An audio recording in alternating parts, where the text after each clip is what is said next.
The AMA Moving Medicine podcast highlights innovation and emerging issues that impact physicians and patients today. Hello, this is American Medical Association's Moving Medicine video and podcast. To wrap up AMA's Women in Medicine Month, we're talking with Dr. Alexa Kimball, President and CEO of Harvard Medical Faculty Physicians at Beth Israel Deaconess Medical Center and Professor of Dermatology at Harvard Medical School in Boston, about her mission to close gaps for women in medicine through mentorship, sponsorship, and leadership. I'm Todd Unger, AMA's Chief Experience Officer in Chicago. Dr. Kimball, thanks so much for joining us today. As a leader and a woman in medicine, you've broken a lot of barriers in your career. You're the first woman president of the International Psoriasis Council and the first female CEO of the Harvard Medical Faculty Physicians. Let's talk a little bit about the barriers that you've faced and how you overcame them. So thanks so much for having me here today. A pleasure to talk about these issues and concepts and progress. For much of my career, I would frankly not have said that I met a lot of barriers, but I did find that there was a glass ceiling, especially as I contemplated making it into the C-suite, which was really a wake up for me in many ways. And there were two pieces of advice that I got along the way that were very helpful in me in reframing how to think about it. The first was someone reviewed my resume and CV and said, you are talking about your responsibilities and not about your accomplishments. And I would never have picked that up myself, but they were so right. And so that is something I think women sometimes tend to do and something to watch for. And then the second thing was harder, but I do recommend this as a result for people, which is that for women in particular, it's very easy to end up in what we'd call support roles. Chief medical officer, program director. And we see this in the rest of the business world as well, where you see women who are in the C-suite, but they're in support roles like legal or HR, all incredibly important jobs and maybe harder in some ways than being the person who is making some of the P&L decisions because you don't have the authority to make some programs work. But that difference was really important in the last piece. And so I do recommend for anyone trying to achieve career advancement, if you want to be in the C-suite, you need to get the P&L experience and the direct line experience. I'm just curious, why do you think that women end up in that situation? You talk about these support roles. What was the kind of light bulb that went on? You talked about the light bulb that went on when you had a review of your resume. What was the impetus to move over into kind of a P&L driving role? So I can't answer why women get offered them. There's probably a lot of different reasons, but I think women often take them. And so I do remember I was offered the opportunity to be a program director, and I thought about it and I went, that would be so fun, and that is a great job, and I'd really enjoy it, and I will never be able to use that job to become a chair of a department. And so I said no. And so I think women just have to think about, again, their choices to be made and think about what the ramifications down the line are of certain choices that they make that aren't really obvious and no one really talks about. So that clearly sounds like a big opportunity. Do you have a view of kind of other key challenges that women still face today in medicine? Well, we certainly have not sort of cleared the pipeline and deck in this regard. When you look at the proportion of women who are chairs, the proportion in the C-suite, the proportion who are professors, we have not kept up with what you would expect given the demographics and age of women in the medical field. So there's clearly work to be done. I absolutely still to this day am in rooms where I am the only woman in the room. And really that should have changed by now. So what that tells you is that pipeline is no longer an excuse, and there is a real gap that we need to think about. I think the barriers are probably most acute in how we set people up for their careers soon after they graduate from residency. And that might have been something that I did very differently that was helpful. I when I negotiated for my first job, I really did it with an eye to what I wanted to become, not what I wanted to do that minute. And that made a big difference. And I made sure I had enough protected time for my research in a way that wasn't typical for someone doing clinical trials or clinically oriented research at the time. So when I recruit in women and talk to them about where they want to be, and I think this goes for men as well, we need to, those first 5 years are critical. It is very hard to change your path after that. You got to set it up right. So that sounds like number one on the list of ways to close the gap, which is, very close attention and guidance in those early years to make sure that you're on the right track. What are the other key strategies that you see for closing the gaps? You said the pipeline made some improvement there. Now what? Right. So there's both system level things and individual level things. So there are simple things like you shouldn't have meetings that start at 6:30 in the morning. When you have any type of junior leader who is a young parent, that's almost impossible to manage.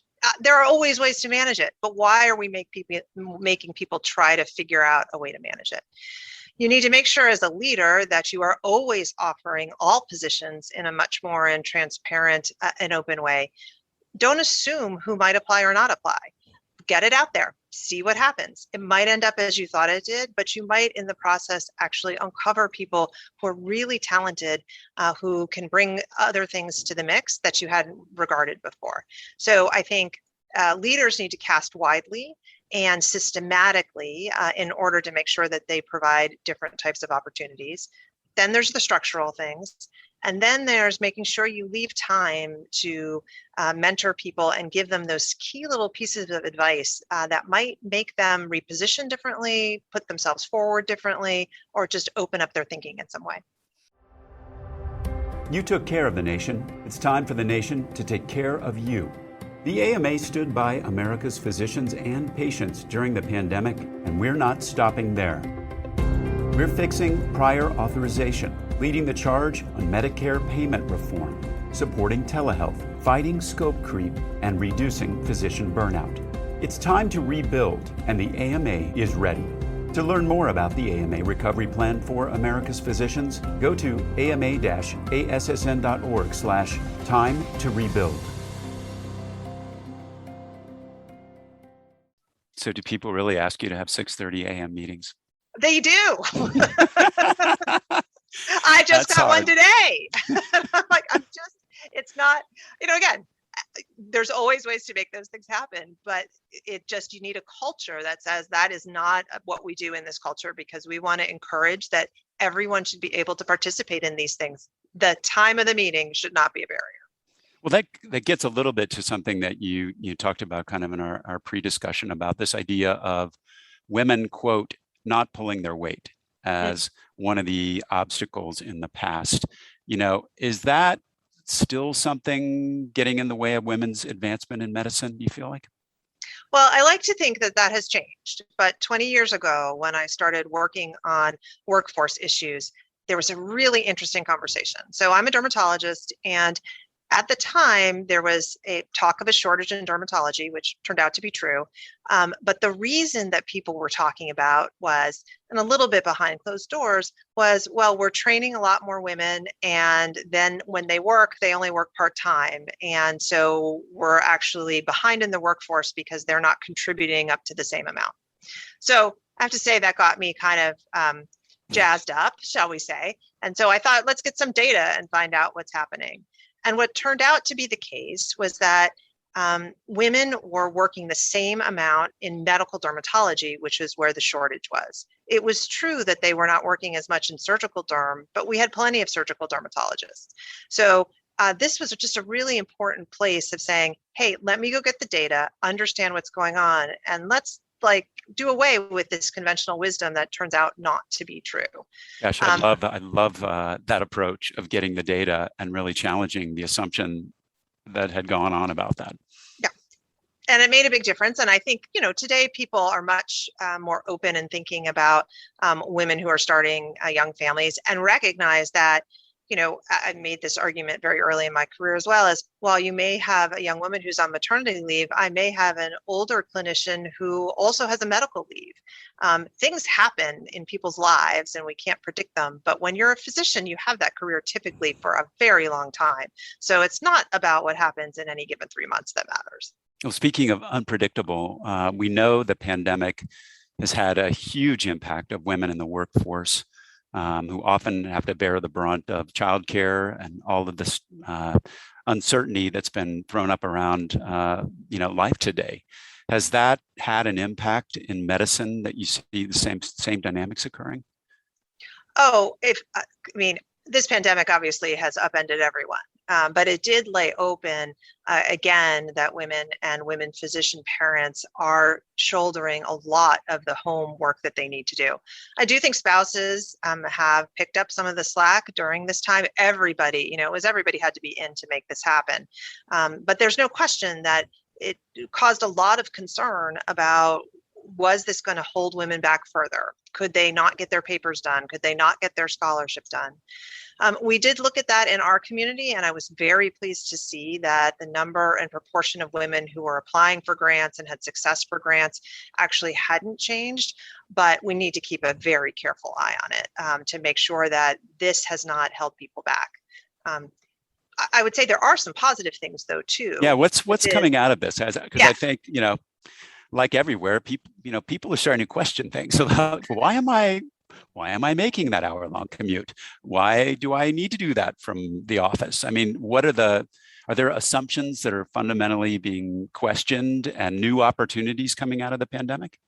Absolutely. And so this is what makes me both excited and optimistic. So number one, the fact that we can now do so much online and order things and get all sorts of things have opened up that give people more flexibility and freedom in terms of how they get sort of daily life accomplished. So there's just all that tactical stuff that's in there. Then there's some really interesting things around promotion. So, right, we used to say that to become a professor, you needed an international reputation.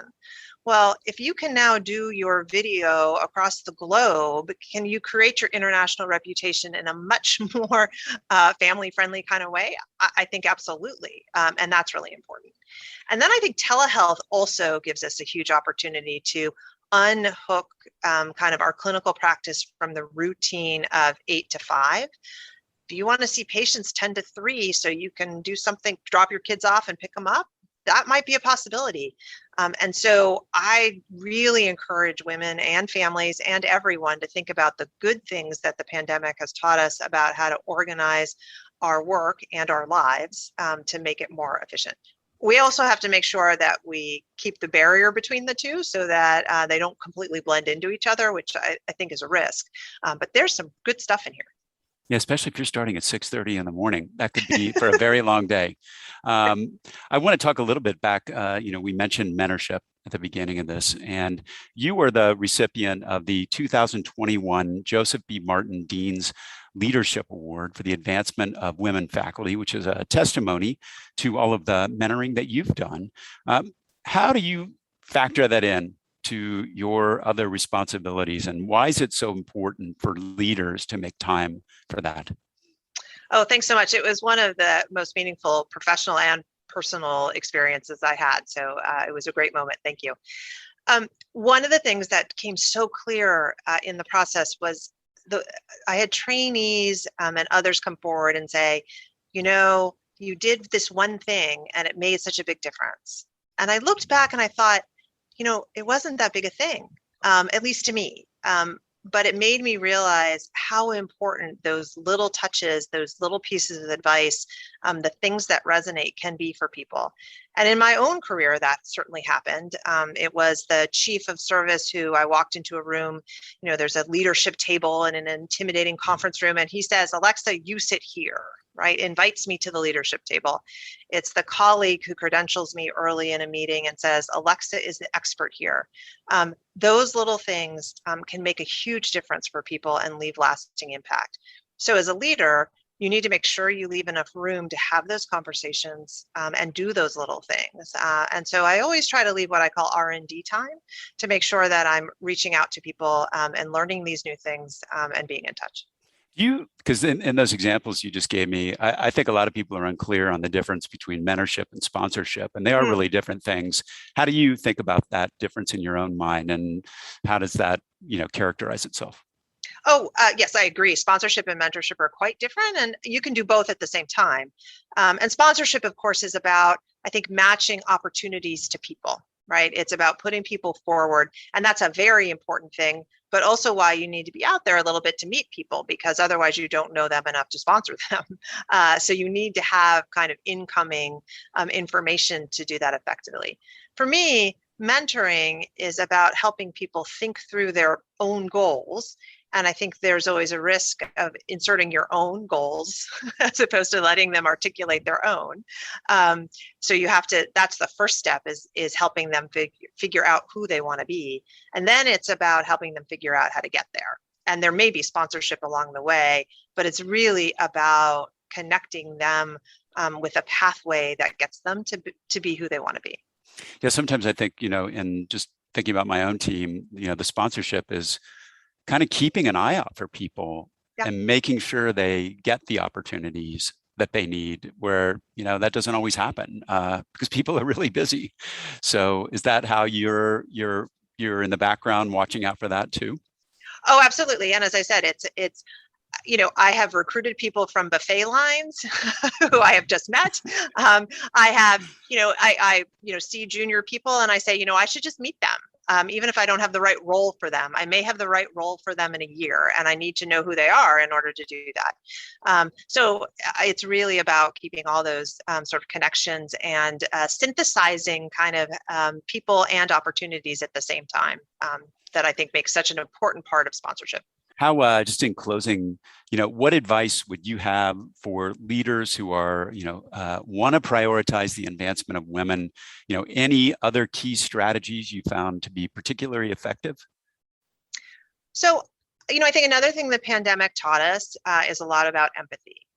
Everyone experienced this in a different way. And what I found is I can't necessarily predict what is going to be helpful for a given individual, but you have to recognize that everyone has given up things and had things happen. And so meeting people where they are is really important, and providing, therefore, programs, flexibility that people can choose, as opposed to deciding this is going to be the answer for everybody. So that's really key.